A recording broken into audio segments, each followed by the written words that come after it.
Hey there, do you want to copy your file, your music or your video? Here I will show you how to copy and paste on Zarchiver. Now to do this, just open your Zarchiver like this, watch closely. Here, open it.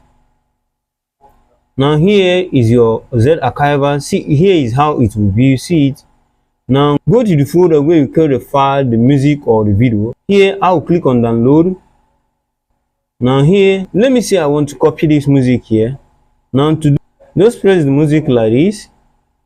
Here this will come out. Now what you do is just click on this copy here, just click on it. Now go back by clicking here, this back folder icon here, go back by clicking on it. Now go to the folder where you want to paste it. Now open it. Let me open. Now open it by clicking on it. Now here click on this paste, this icon on downside, this paste icon on downside here, this gray. Then now click on it. As you can see, I've pasted the music. You see it. So if you found this video helpful, give us a thumbs up, like, subscribe and click on the bell icon for more helpful tech tutorial. And if you are visiting for the first time, don't forget to subscribe so you never miss out on my new tech tutorial. See you on the next video.